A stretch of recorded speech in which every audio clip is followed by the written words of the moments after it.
une petite vidéo au niveau des grelinettes. Alors pour montrer, j'en ai deux et dire globalement les avantages et inconvénients. Donc moi j'ai commencé par cette grelinette. Donc car je voulais tester le principe. Donc c'était l'une des moins chères. Je l'ai acheté sur internet, elle vaut en 70 et 60-70 euros. Donc je dirais le nom exact. Elle a 4 dents. Et en fait, en quelques années, en 4 ans à peine, je l'ai complètement tordu. Donc ça montre soit un travail un peu brut de ma part, mais je vois plutôt une mauvaise qualité du métal. Donc, alors je sais pas si on le voit bien. On voit que les dents sont complètement, il n'y en a aucune qui est alignée.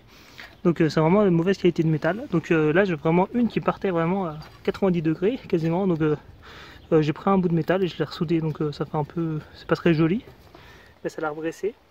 Là il y a un appui qui est à la base pour s'appuyer le pied et pour tourner un peu pour faire tomber la terre, complètement tordue. Donc celle-là je la conseille pas du tout, même si elle est peu chère. Elle est, elle est pas très, la qualité du métal laisse à désirer un peu. Donc voilà.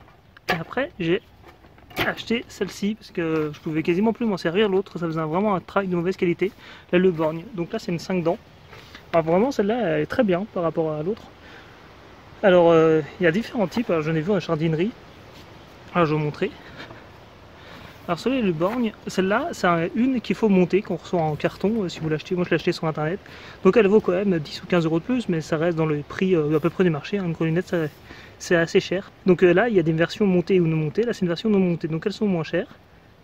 Après deuxième point, sur certaines de magasins, on a les dents qui sont soudées. Alors que celles-ci elles sont vissées. Donc là il y a un intérêt, c'est si vous la cassez la dent, même si c'est un acier très résistant, qui est beaucoup plus résistant que l'autre. Vous pouvez acheter une dent. Alors, je n'ai pas vu au magasin, je n'ai pas encore trop regardé, mais apparemment ça se trouve. Donc là, il faut juste enlever un peu la terre. Donc, à mon avis, il faut mieux acheter celle qui a les dents vissées. C'est plus facile et ça va durer plus longtemps. Hein, même si l'autre avec les dents soudées est moins cher. Donc il y a des versions à 4 dents, 5 dents, des fois 3 dents. Donc ça dépend de la nature du sol, la surface à avoir. Donc il y a plusieurs précisions au niveau des grelinettes. Déjà, dans tous les cas, souvent, c'est pas forcément le nom grelinette qui va être affiché. Dans le deux cas, elle s'appelle pas grelinette. Grelinette, c'est que pour celle qui a été initialement fabriquée par Monsieur Grelin en Savoie. Et donc les autres ont un nom différent. Mais le principe est à peu près le même. Sauf que parfois, selon les marques, il y a différentes petites variations, que ce soit le poids, des renforts, des dents plus ou moins courbées, le type d'acier utilisé. Donc moi je conseille vraiment la Luborne, il est quand même bien. Après il y a d'autres marques, hein. Du Cotter je crois, il y a celle de Monsieur Crolin, donc la vraie grelinette. Également la Campagnole. Alors la Campagnole j'ai vu sur internet, ça m'a semblé intéressant. Sauf que le petit défaut c'est qu'elle est très chère. Quasiment le prix d'une motobineuse, hein, je crois 250-300 euros, parce que je crois qu'il y a une petite version, une version maraîchère, une version avec roue gonflable ou en gros plastique. Donc le principe est très bien, c'est qu'elle va faire avec grelinette et en même temps elle va avoir une contredent, des contredents en face pour émietter la terre. Alors la grelinette, à quoi ça sert vraiment? Alors c'est pas du tout comme une bêche. Une pêche, ça va imiter un peu la charrue. Ça va prendre la bêche, on va prendre la terre et on va la retourner. Donc c'est le principe de la charrue, on va prendre la terre qui est à 20 cm vraiment sous le sol et on va le mettre à la surface. Donc au niveau le labour ou le bêchage est une vieille technique, hein, c'est utilisé depuis très longtemps par l'homme. Avant c'était par des chevaux des bœufs qui tiraient des ancêtres de la charrue, comme des arrières. Et le principe c'était de préparer la terre. Donc à une époque où il n'y avait aucun pesticide, il y avait un intérêt agronomique, c'est que le sol était complètement, les mauvaises herbes étaient enfouies à la surface. Donc aujourd'hui il y a différents types d'hôtes alternatives, que ce soit en grande culture ou pour le jardinier amateur. Et depuis quelques années on voit le développement des techniques sans labour. Donc labour ou non labour, dans tous les cas il y a des avantages, des inconvénients, il faut voir le niveau des usages phytosanitaires, les conséquences sur la vie du sol, sur le carbone, sur la vie microbienne.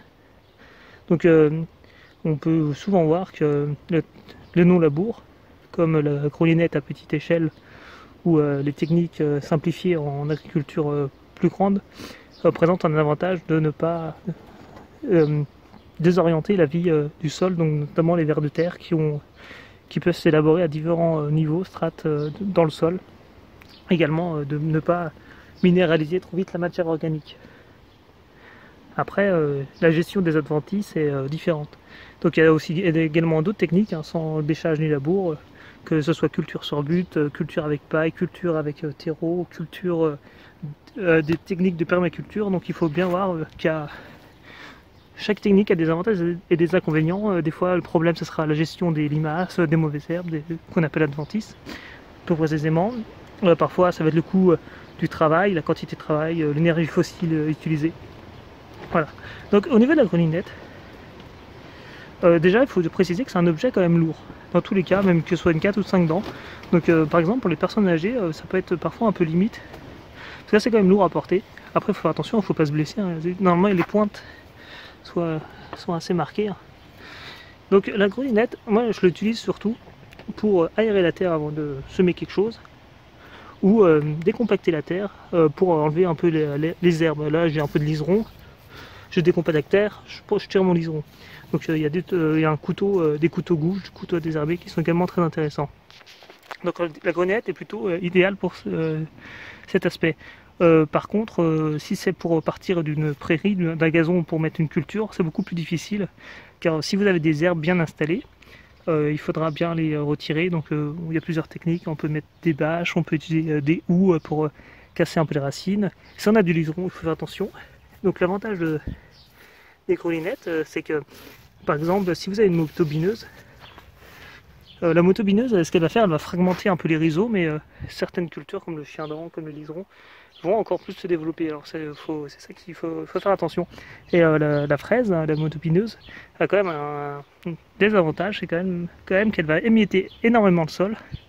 On va croire qu'on va avoir un sol très émietté, très propre, mais en fait il sera compacté en profondeur, et ça détruit quand même beaucoup le sol, hein, la fraise, la motopineuse. Donc la charrue, c'est à peu près pareil. Des fois on décompacte le sol, et sous les 20 cm de la charrue, on a une semelle de labour, où l'eau aura du mal à s'infiltrer. Donc la grelinette, pour moi, c'est idéal pour décompacter un sol. On se rend pas compte, mais lorsqu'on marche à différents endroits, ou lorsque la pluie va arriver, qu'il n'y a pas une plante qui a des racines très puissantes, le sol va vite se compacter. Donc après, il y a différents types de grelinette, ça je l'ai expliqué. Donc moi, dans mon cas, je préfère vraiment une 5 dents. Enfin, j'aime bien travailler vite. Donc 3 ou 4 dents, ça peut être bien, par exemple, si vous avez un sol très très lourd, très humide. Donc moi, j'ai un sol argileux, à tendance argileuse, et ça je l'ai pas cassé avec des cailloux, mais peut-être que le sol ne s'y prête pas. Il faut voir le type de grelinette en fonction de son sol. Si vous avez un sol sableux, le travail est beaucoup plus facile. Donc la grelinette va nécessiter également un travail supplémentaire, mis à part la campagnole, car la grelinette, vous allez... voilà, je vais vous montrer. Je prends ma grelinette,